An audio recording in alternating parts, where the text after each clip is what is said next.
Morning students, now we will go for your optical switching networks. So optical switching networks, it is going to be defined with respect to the optical switch. So here optical switch, the function of the optical switch is going to switch the data between the different ports of your network. So basically your optical switching can be classified into two categories. One is a circuit switching and the other one is a packet switching. So here your optical switch is going to perform different logical operations there. So here by performing the different logical operations, it is going to allow the signals to switch from one state to another. So here we are going to have a large array of optical switches are going to be used to switch the signals from one port to another. So this array of switches are going to form the circuit switching fabrics. So which is going to be called as your optical cross connects, and it is going to incorporate the switching connections or the light paths. So here we are going to use a router. So router is nothing but it is going to route the data packet. So where the data is going to be split into packets and then it is going to be routed separately through the network, and at the destination it is going to be again reassembled at the receiving terminal to reconstitute your original message. So by going for router configuration, we can see that we can increase the efficiency of the available bandwidth. So circuit and packet switching techniques. So in a circuit and packet switching techniques, it is going to be used in high capacity networks. So when it is going to be used in a high capacity networks, a circuit switch networks, a connection is going to be set up between the transmitter and the receiver before initiating the data transfer. So when the network resources are going to remain dedicated for the circuit connection during the entire transfer and the complete message is going to follow the same path, then we say that the circuit is said to be static.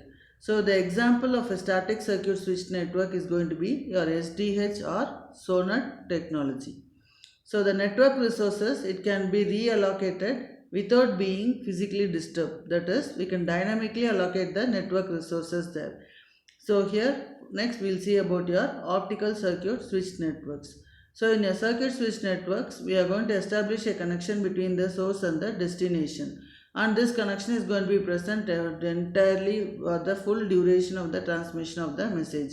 Once the message has been successfully delivered at the receiver side, your other networks, transmit devices can utilize this transmission path there. So here once it is going to be used, we can completely remove that connection there. And the next one is a circuit switch environment is going to require an end-to-end circuit to be set up before your actual transmission is going to take place there. That means a fixed share of network resources is going to be then reserved for the specific transmission. So in that case, no other transmission can utilize these resources. So here we are going to have a request signal is going to be a must, and it is going to travel from the source to the destination, and it should also be acknowledged before the transmission begins. So here for example we are going to consider 6 nodes which is going to be of A, B, C, D, E and F. So all these nodes are going to be, now I want to send the signal from node A to your node F. So when I want to send a signal from node A to node F, I am going to have a fixed path to be established between a node A to B, B to D and D to F. So here fixed path is going to be established. That path is going to be called as a logical connection or path. So when I am going to establish a fixed path in this node B, I can have an optical cross connect. There is a 2 cross 2 switch there. So in this 2 cross 2 switch, what happens is the signal which is going to enter at port 2 will be cross connected to your port 3 there. So this is an optical cross connect switch. And here in your D node, I am going to have a switch where I am going to have a direct wavelength conversion. So here in this case, directly the wavelength is going to be transmitted from port 1 to port 3. So here this is your optical circuit switch network. A fixed path is been established. In this fixed path, you are going to have the optical cross connect and the direct connection there. So here you can see that your 6 nodes A to F are going to be interconnected, and it is going to request the logical connection or path for your optical signal wavelength. So the lambda 1 is going to be established, which is going to produce a circuit path through the networks. Nodes A, B, D and F. So the optical nodes of your optical circuit switching network is going to contain optical switches there. So where large multi-port optical switches or an optical cross connects can be used to establish the connections between the desired port and the input and output ports. So at optical nodes B and D, as I said, your node B is going to consist of a 2 cross 2 optical switch, and which is going to enable the cross connection using ports 2 and 3. Whereas node D is going to be employed to have a direct connection of for ports 1 and 3. So a logical path or an optical circuit from node A to F is going to be created for a light path using signal wavelength lambda 1. So optical switch is going to handle the traffic from both your SDH or SONET and your IP network, with the limitation that only the in-service signals can use the available network resources. So when I am going to have the optical switch, already a fixed path is going to be established between the source and destination, and this optical switch can employ your SDH or your SONET technology and your IP networks there. But the limitation is only the signal which has established the path can utilize this available network resources. And the next disadvantage is we are going to have the wavelength continuity constraint there. So this wavelength continuity constant is going to limit the flexibility of your optical circuit switch networks there. So here this light paths cannot utilize the same wavelength. It can carry the traffic only from the source to the destination. So here we are going to overcome the limitations by using a wavelength conversion function there. So where this wavelength conversion function is going to be used at the output ports of your optical nodes, so that the way it can change the wavelength of the signal which is required. So optical circuit switching networks is going to be implemented in your public telecommunication network domain, where a large volume of traffic is required to be switched in real time. So the disadvantages of the optical circuit switching is it cannot efficiently handle the bursted traffic. So here in such traffic conditions, what happens is the data is going to be sent in optical bus of different lengths, and therefore the resources cannot be readily assigned. So that is the disadvantages there. And for example, if I am going to take an active user, which is going to be an active user at peak times, needs larger bandwidth.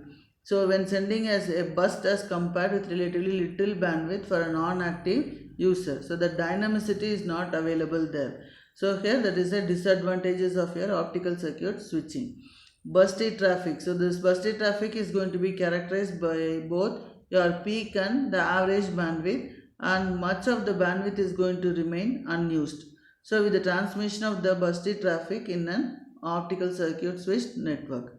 So the optical packet switch network. So in an optical packet switch network, your network data is going to be transported entirely in the optical domain. So when it is going to be transmitted entirely in the optical domain without any optoelectrical conversions there.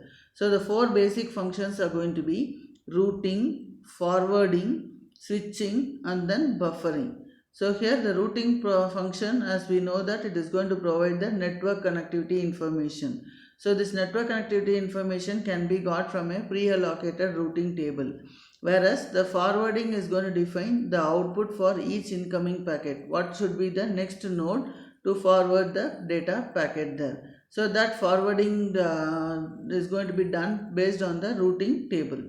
The switch is going to direct each packet to the correct output there. So while buffering is going to provide the data storage for packets and to resolve any contention problems which may occur during the packet transmission. So here we are going to have the packet duration. So the format is, it is going to have a header or a label and a payload. This header or label is going to be separated by a guard band. Similarly, the payload is going to be separated from the next header by a guard band. So what is the purpose of this header or label is, it is going to have a standard low bit rate and a format there. So the packet is going to contain, so each packet will contain a header or label on the payload, that is the data. So a guard band is going to be ensured to ensure that data is not overwritten. So here the label points to an entry in the lookup table that specifies to where the packet should be forwarded.